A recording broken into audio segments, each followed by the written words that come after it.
बिस्मिल्लाहिर्रहमानिर्रहीम। अस्सलाम वालेकुम। कुकिंग विद मोनी के साथ मैं हूँ मोनी अरशद। अल्लाह ताला आप सबका हामी नासिर हो। ना आपके कंधे दुखेंगे ना ही आपके बाजू थकेंगे। सिर्फ 1 घंटे में बनेगा बहुत ही मज़ा शानदार साग। चलिए बनाना स्टार्ट करते हैं। सबसे पहले एक बर्तन में 2 गिलास पानी लें। 3 टेबलस्पून उसमें नमक शामिल करें, 1 टेबलस्पून सुरख मिर्च और हाफ टेबलस्पून हल्दी पाउडर। जब पानी में उबाल आना शुरू हो तो मैंने 3 किलो साग लिया था, वो भी खालिश देसी सरसों का। उसको ब्रीफ भी काट लिया, धोकर इसमें शामिल कर लिया।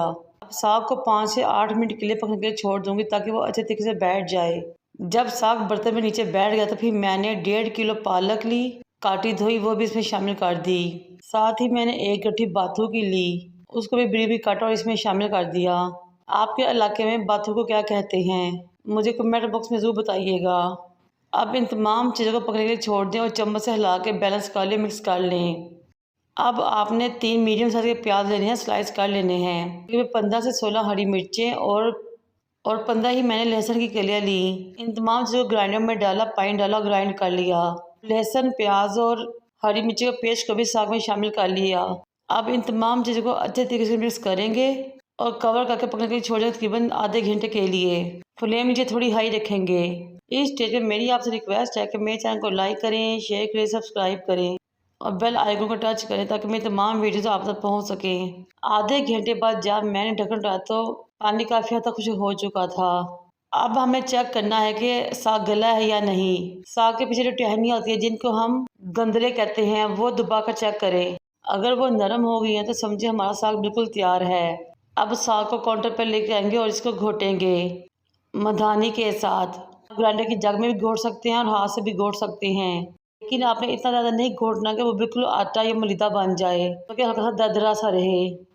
ये देखिए जैसा कि आपको नजर आ रहा है, बिल्कुल इस तरह ही आपने इसको ग्राइंड करना है। अब इसको चूल्हे पर रखें और इसके नीचे मीडियम फ्लेम ऑन कर दें। अब हमें ग्राइंडर की जगह में 1.5 से 2 गिलास पानी लेंगे और 1.5 कप इसमें आटा शामिल कर देंगे। कुछ लोग इस स्टेज पर बेसन भी इस्तेमाल करते हैं और कुछ मकई का आटा भी, लेकिन गंदम का आटा सबसे बेस्ट रहता है। ग्राइंडर की जग में आटे और पानी को मिक्स कर लेंगे और इस मिक्सचर में से आधा मिक्सचर हम अपने साग में शामिल करेंगे और हिलाते जाएंगे। इस तरह आटा डालने से एक तो गुठलियाँ नहीं बनेंगी साग के अंदर, उससे बहुत ही झटपट और बगैर मेहनत के साग रेडी हो जाएगा। जैसे ही हम आटे वाला पानी शामिल करेंगे हमारा साग ज़बरदस्त सा शाइनिंग में आ जाएगा, गाढ़ा हो जाएगा और लेसला हो जाएगा।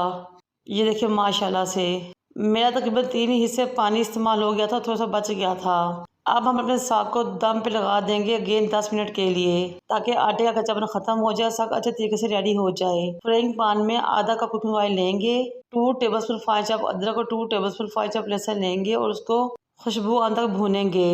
इसमें 8 से 10 बेल मिर्च शामिल करेंगे। जब लहसुन थोड़ा थोड़ा गोल्डन होना शुरू हो जाए और इसमें से जबरदस्त खुशबू आना शुरू हो जाए तो 7-8 हरी मिर्ची लेंगे, वो इसमें शामिल कर देंगे। फिर इन हरी मिर्ची को भी 30 से 40 सेकंड के लिए फ्राई करेंगे। हमारा बहुत ही मज़ेदार खुशबूदार सा तड़का रेडी हो चुका है। दूसरी तरफ साग भी बहुत अच्छे तरीके से रेडी हो चुका है। अब हम इस तड़के को साग के अंदर डालेंगे, लेकिन एक मतलब पहले हम साग को अच्छे तरीके से हिला लेंगे। जैसे ही हम तड़के को साग के अंदर डालेंगे बहुत ज़बरदस्त खुशबू आना शुरू हो जाएगी। अगेन हम साग को और तड़के को अच्छे तरीके से मिक्स करेंगे, 5 मिनट के लिए ऐसे ही छोड़ देंगे ताकि तड़का और साग अच्छे तरीके से वेल कंबाइन हो जाए। ये लीजिए जब हमारा मज़ेदार सा सरसों का गंदरवाला साग रेडी हो चुका है, हम इसको डिश आउट करते हैं। चाहे तो देसी घी डाल कर खाएं या फिर मक्खन के साथ, साग हो, चावल या मकई की रोटी हो, इंशाअल्लाह मज़ा ही आ जाएगा। मुझे और मेरे वालिद को दुआ में याद रखें। अल्लाह हाफिज़।